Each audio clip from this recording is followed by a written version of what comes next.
Alrighty, folks, the most recent mortgage numbers are out, and frankly, they are a disaster. They are crashing left, right, and center. We will give you the numbers in a moment, but we also remind you that where there is chaos and pain, there is actually opportunity.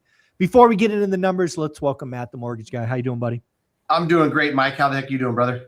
I'm doing well, man. I'm so happy we talk every Wednesday at 10 o'clock. Let's go over the mortgage demand for the week. Again, people are saying it's crashing, and hey, double digits. I think that's crashing. Total mortgage demand for the week was down 10%.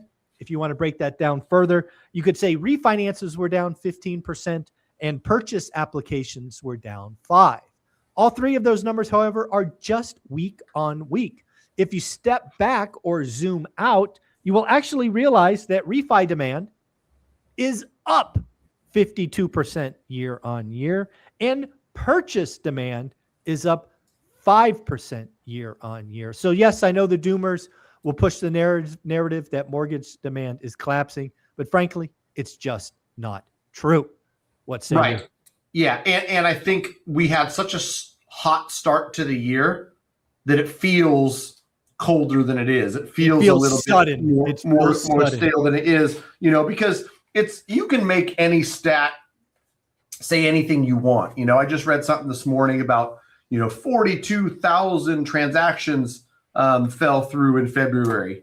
Yep. And for a number of reasons, transactions, fall through. Inspections, I don't think it has anything to do with rates per se. There might be, economic or political uncertainty that might have rattled some people. But nonetheless, like you said, year over year, more people refinancing, more people getting pre-approved and buying. But it's interesting to see. And I think that, one rental at a time community specifically and investors in general, they like the Warren Buffett saying that says, be greedy when others are fearful and fearful when others are greedy.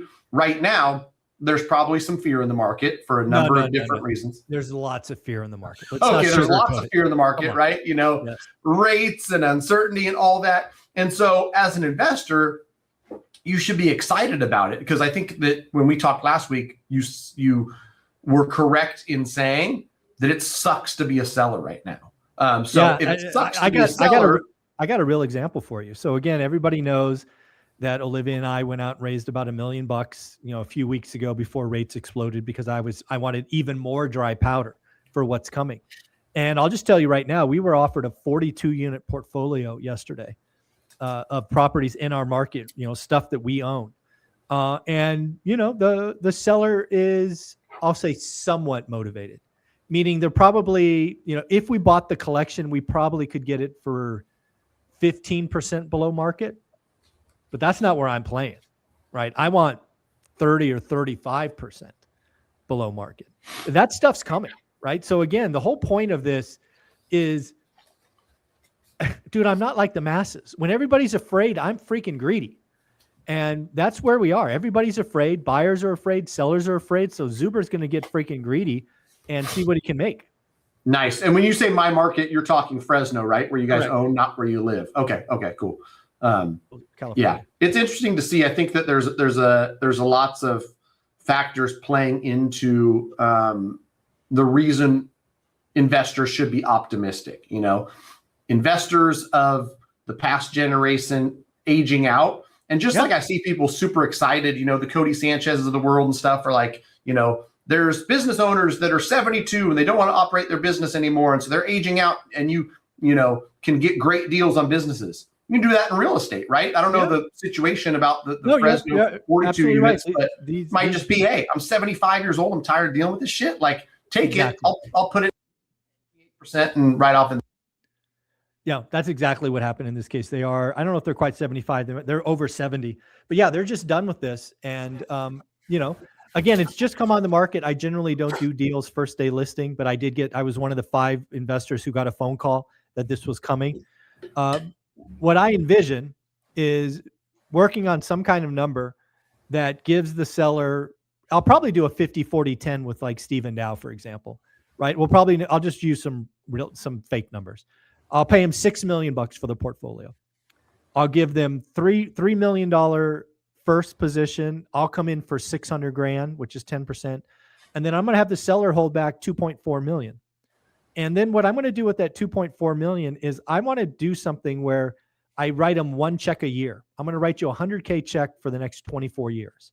Yes, I am saying 0% interest, because again, I've got to put together a deal structure that allows me to hold this thing forever. And, that's the kind of creativity that I'll likely do with a deal like this. Because again, I can write that 600K check. I can write a 100K check once a year. But yeah, this is just, this is what's up. That's it. And the last thing I'll say about this is the seller, if this seller came to market in 2022, there's no way he would consider selling to me, because money was easy.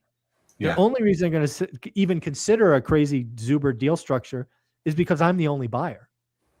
That's right. And that's the thing too, is you've said it before, in markets like this, creativity is the way to really, really win. And so, shout out, like I do most weeks, to the school community. You want to learn how to get creative. You want to talk to other people being creative. You want to, have your brain opened up to structures you didn't think about, ideas you didn't think about. The school community, one rental at a time, that you can get in for pennies a day. Yeah. People are doing this stuff every single day, including the guy at the top, Mike Zuber. I think it's important to mention too, I love deals like that. And like, I'm a math nerd, so I like thinking about the math and the different ways to do it. But also, you can solve for the seller and make them really happy. Hey, you get 3 million right away. That's going to give you some immediate relief. You got a financial advisor you trust. You put it in something really safe. You can't lose it. And if you get 100 grand a year for the next 24 years, that's going to be better from a tax perspective than the whole lump sum today. So you win, I win. Probably the tenants that live in the place, having a more active and full-time investor who owns the thing, they're going to win too. And so everybody wins.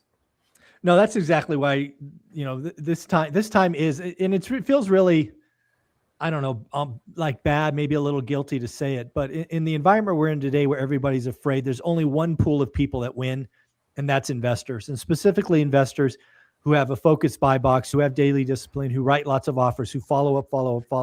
We're going to crush, because we're going to find the motivated sellers and create amazing deals. And everybody else is just going to be afraid and do nothing. So I'm excited for what's coming.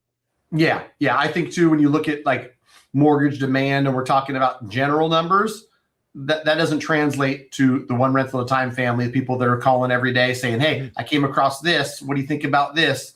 Somebody in my market wants to sell me 6 duplexes. Here's the price we agreed upon. Those are the kind of things that we're talking about. And I love having those conversations. So if anybody wants to go to mtmg.com, I've got, a dozen people a week scheduling calls with me.